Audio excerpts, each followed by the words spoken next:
So 14 years ago, while working in a Mexican orphanage, I discovered the realities of sex trafficking for the first time. This isn't going to be easy.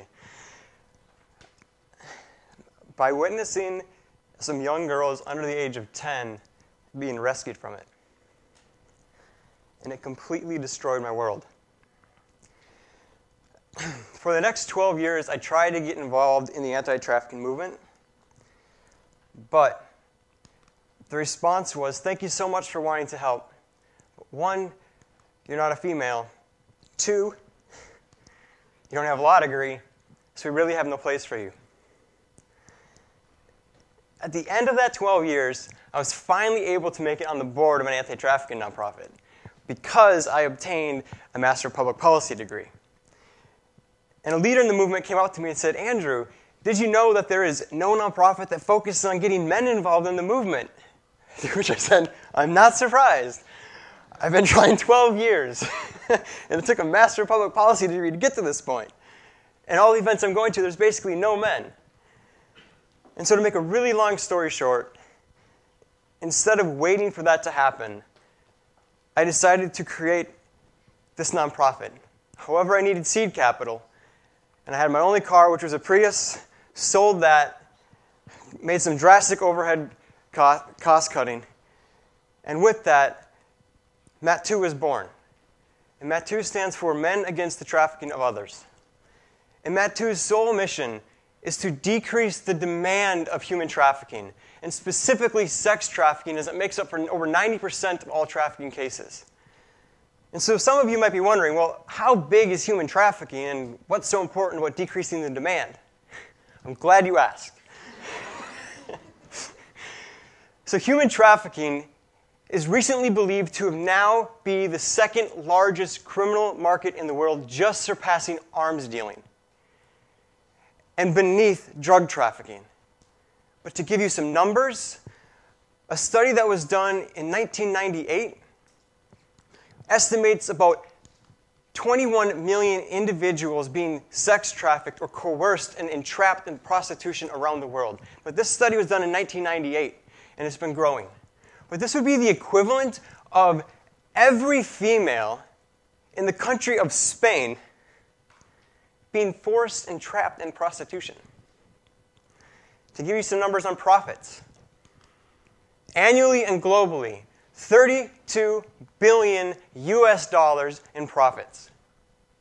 That's more profits than McDonald's, Google, Cisco, Disney, and Pepsi combined. So in sum, that means human trafficking today is greater than the Atlantic slave trade 200 years ago. Now to talk about the victims. What is the average age that someone enters into prostitution? Globally, it's 11 years old. So the case that I experienced isn't that far off. In developed countries, it's 13 years old. So let's focus on developed countries. And we're smart people here at TED, so we understand things about numbers. So that means then, for everyone who enters in at the age of 17, that someone else must be entering into the age of 9 to make that average 13. So, you might be wondering, how does this happen? There's a lot of ways. Girls running away from a poor family situation, to them being groomed for it, to them being offered false jobs. Sorry. And it's not surprising then, if the average age globally is 11 years old, that 89% of prostituted individuals want to escape. Not find a part-time job. Escape. So why don't they? Well, we have to remember the average age is 11. They don't go back to school typically. They have no work experience. And then when they cross that imaginary line of 18 years old, then that trafficker can market her to the public. By that time, she's addicted to drugs.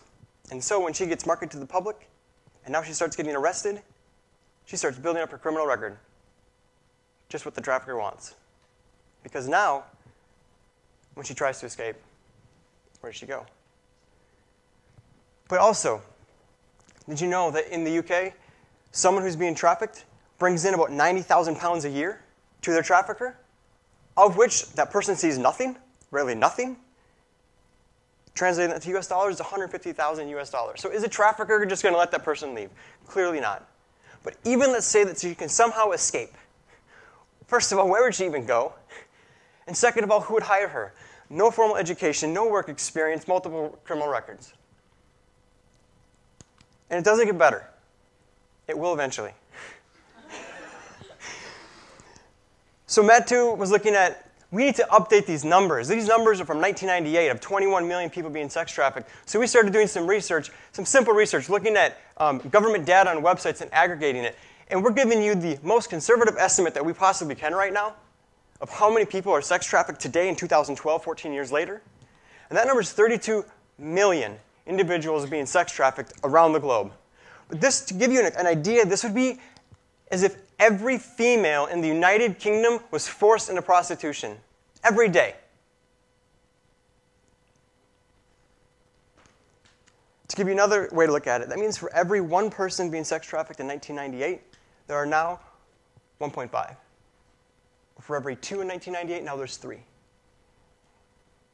So some of you must be wondering, how can this be happening? And it's simple. The anti-trafficking movement has been focusing for centuries on rescuing the women, which is needed and important and so angelic. To give you an analogy, though, imagine in this room a water pipe that's up in the ceiling bursts, and water just starts pouring down. And people are coming in with buckets and rescuing the water and bringing it out and rescuing the water and bringing it out. That's how the anti-trafficking movement has been focusing on this, is rescuing the women and getting them out. However, as CJ said, you rescue one and another one will be put in and another one. And the water's getting higher and higher and higher because it failed to see that there's a shutoff valve on that pipe.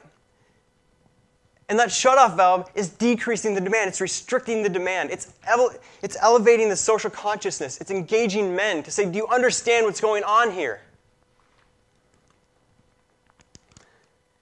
So MATTOO's message to the world is that by rescuing individuals, which is important and needed, it's not directly fighting human trafficking.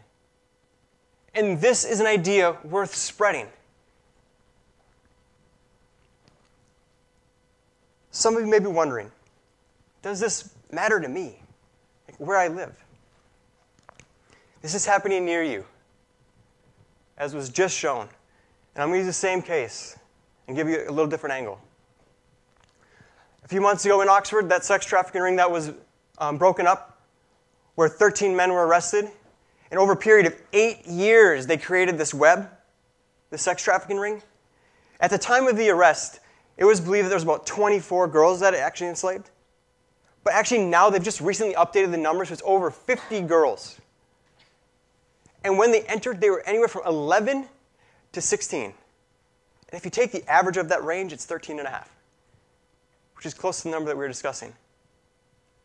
But now, regardless of whether you live in Cambridge, you live in Oxford, you live in a small town, or you live in a large metropolitan area somewhere in the world, human trafficking is happening near you, and it's growing.